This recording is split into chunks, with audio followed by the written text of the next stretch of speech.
ดีๆแบบนี้ต้องแชร์สำคัญมากๆ5สัญญาณเตือนก่อนเกิดโรครีบดูก่อนสายทราบหรือไม่คะว่ามีความเปลี่ยนแปลงบางอย่างในร่างกายที่อาจเกิดขึ้นแล้วดูเหมือนเป็นเรื่องธรรมดาแต่จริงๆแล้วคือสัญญาณร้ายที่หากเรามองข้ามอาจเกิดผลเสียต่อสุขภาพตั้งแต่ปัญหาเล็กๆไปจนถึงเรื่องใหญ่ได้คือวันนี้จึงอยากชวนคุณมาสังเกตสัญญาณของร่างกายเพื่อประเมินความเสี่ยงหรือความน่าจะเป็นของโรคที่อาจเกิดขึ้นเพื่อให้คุณได้ดูแลตัวเองเพิ่มเติมหรือเตรียมตัวรับมือความเจ็บป่วยได้ทันท่วงทีครับเริ่มจาก5อาการต่อไปนี้ 1. มีเลือดปนมากับอุจจาระอาจเป็นอาการเริ่มต้นของการเป็นฤทธิ์สีดวงทวาร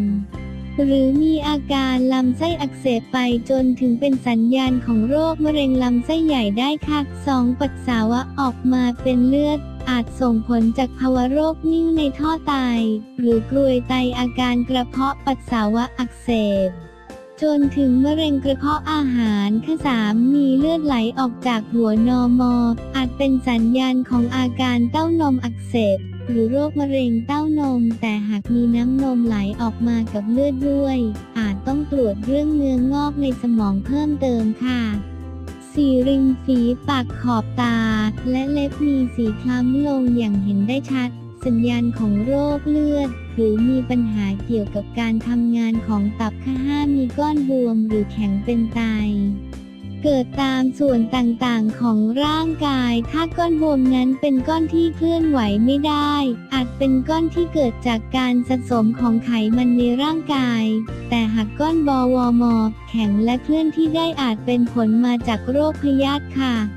ถ้าหากคุณหันมาสังเกตตัวเองแล้วพบอาการเหล่านี้แนะนำให้ทำ2 อย่างที่สำคัญมาก 1. คืออย่าตกใจและคิดแต่ในด้านร้ายค่ะให้ตั้งสติค่อยๆพิจารณาความเปลี่ยนแปลงร่วมอื่นๆของร่างกายค่ะ 2. คือให้ไปพบแพทย์เพื่อตรวจร่างกายอย่างละเอียดจะได้หายสงสัยและหากมีอาการเจ็บป่วยตั้งแต่น้อยไปหามากจะได้ดูแลรักษาสุขภาพตนเองได้อย่างเหมาะสมยิ่งขึ้นค่ะ